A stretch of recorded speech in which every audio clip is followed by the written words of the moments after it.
Okay. Say your name. Hello, my name's Alex Vince. That's ALEEX-VINCE. Awesome. Okay, how are you involved in the union then? I'm the Society Executive Chairman. I've been representing societies in the union for over 2 years now. I got involved when I was originally a fresher, and I've kept up to date with most of the goings-ons in the unions since then. I'm one of the older people in the union at the moment. So, as everyone can probably see from the email, you're personally involved in this situation? Yes. How does it affect you and your role in the union? It doesn't affect me much. Weirdly enough, societies, we keep ourselves to Activities Office. Grant's a very fantastic Vice President, so we're happy, and we don't have too much interference. There's some minor quibbles we have, but it's really not a society-specific issue. And I'm not doing this just because of my role as Society Executive Chairman. I'm doing this because of things I've seen and learnt over my 2.5 years being here, and we're just trying to get this out there. Okay, so leading on from that, what's your kind of general opinion on the situation, and why do you think that it's important that it's been released like this? Student accountability in the union is not great. It's very, very, very difficult for a student to hold anyone accountable around here. If you want to actually have an issue or have a problem, then it requires quite a bit of research in order to find out how things should go, who you should complain to, all this kind of thing. This is one of the big reasons why it's kind of come to this point. There have been a lot of minor quibbles, a lot of minor quibbles and major ones, a couple of big major ones, that have kind of like built up on top of each other, and there's been no system to kind of like clear them out, get them sorted out, get people to talk, get communication going, and kind of get it all sorted. So it's reached a point after 2 years where there's just a lot of quite bitter history that is really boiling over with a couple of big incidents that have happened recently. So would you like to comment on any of those allegations that have been made? What kicked this off was probably Student Council. Student Council I think it was last week? No, it was the week before. No, it was last week. Last week, Student Council happened. It went on 3.5 hours. Sandy Toxic came down, all was nice. We said hello, and then she left at the very beginning. Then there was a lot of... not much happened for the first 2 hours. And then we got to the stage where we need to question our sabbatical officers. And it resulted in people, it resulted in tears, it resulted in shouting, it resulted in all this kind of thing. It got to the point in Student Council where... Student Council, for people who don't know, is supposed to be the high kind of body where volunteers can keep the sabbatical officers to account.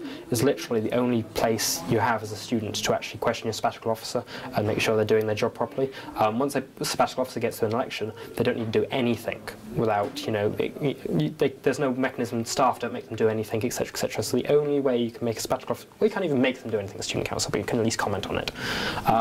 And it's because of this, and it has happened every single Student Council this year. There's been a lot of gnashing their teeth, there's been a lot of concerns, there's been a lot of problems, and they've been voiced to the sabbatical team, particularly Godfrey, who the VNC has pointed at, and the sabbatical team, the vice presidents, have tried to work really hard to kind of solve these problems, but Godfrey has refused to engage with people who have quite serious issues, and it's basically this refusal to engage and this ability to ignore them. And in Student Council, if you ignore somebody, then that's basically accountability done. There's no other force in the union that can question you as a sabbatical officer. So if you're ignoring people in Student Council, then the VNC is the only thing that they can do to kind of grab attention and say, we do have problems, there are many frustrations. The incident with the Galleon, the incident with course reps last year, the constant aggression, the feeling, of ins and outs of cliques and all this kind of things forming, the VC Chancellorship, all these issues, which we would normally tackle one by one in Student Council. We can't do that because he refused to talk to us in Student Council, so we have to step it up to get students' attention to point out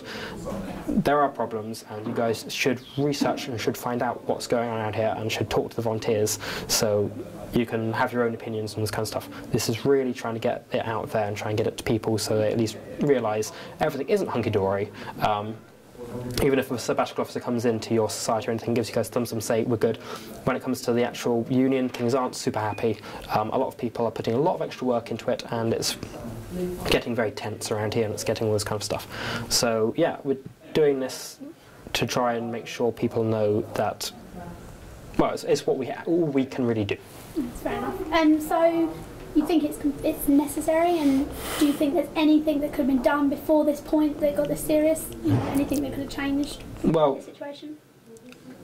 Any of the student councils for the past 2 years, where Godfrey's attended, he can talk to us about many of these things.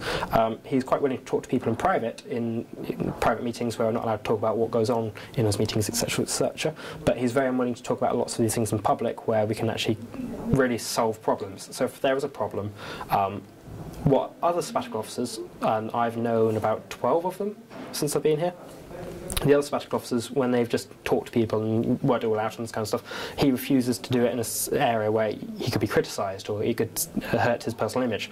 And because he refuses to engage with criticisms when small problems have happened, it's kind of forced people to kind of go bigger and bigger on trying to get people to address these small issues. An example of this, just one example of many hundreds if you've seen the email, and the email is nowhere near comprehensive. One example was the document store last year, where it's supposed to be all the paperwork from Student Council just uploaded online so people can see what's going on, people can actually read up on what has previously been said, other motions, so we can keep ourselves up to date. And we were told point blank by Godfrey, unless we can kind of like, he refuses to do it. He refused to do it, and he told us point blank, unless you can force me to do it by Student Council, I won't do it. And then he made a friend of mine, her name was Berta, she was Student Council chair last year.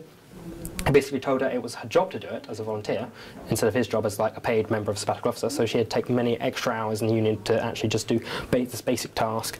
And it's, we questioned it and he was just like, oh, currently I'm not really going to talk about this, I'm not going to engage this, and end up with Bertie kind of ejecting herself out of the union at the end of last year, and I don't think she's going to come back to us. So yeah, there's many problems like that that we need to kind of bring to attention. So it's got to such a serious point that I guess with the elections coming up, the elections, and do you think it'll make people think about their vote more and what it actually does in the union? One thing I want people to think about: you read your manifestos, read sabbatical officer manifestos. They're all well and good, but they don't mean anything. We've dug up the last 2 manifestos by Godfrey. They are full of things that have never happened, or they're full of empty promises and all this kind of stuff. Manifestos look good at elections, but you can't ever rely on that to see who the officer is. Particularly, it helps if they actually write their own manifestos to the start. That would help us, but that's another issue. But manifestos.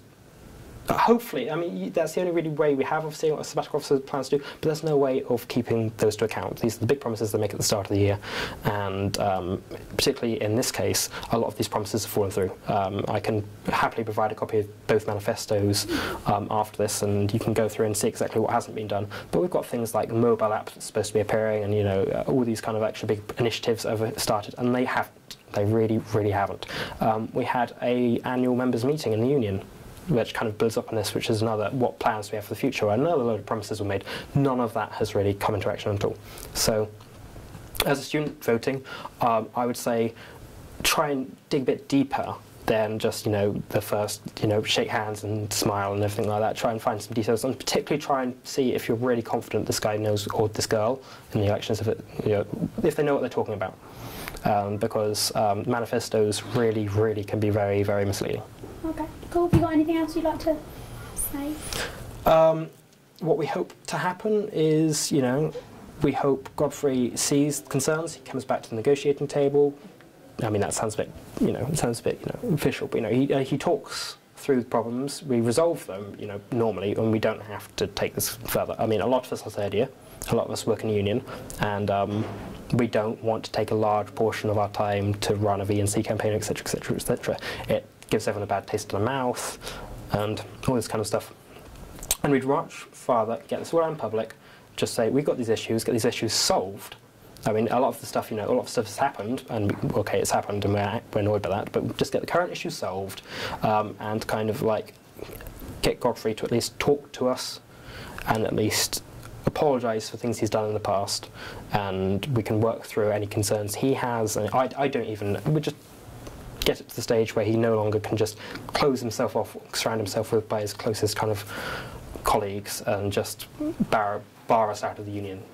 So, this is really kind of like a desperate act to kind of get these concerns aired in a way that you can't be ignored, because I've been asked a lot more about what's going on in the union since I started this entire thing than all of these student councils that have ended, with people shouting and crying and all this kind of stuff.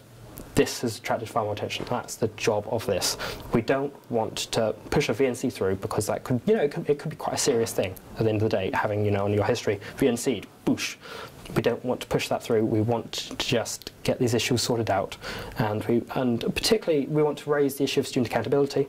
And we want to raise the issue of all of these kind of secret meetings where, if there is an issue and it does go really badly, then in the end you might be forced to sign a thing saying, we can't talk about anything that's happened, but we might try and come to a compromise. That seems very undemocratic.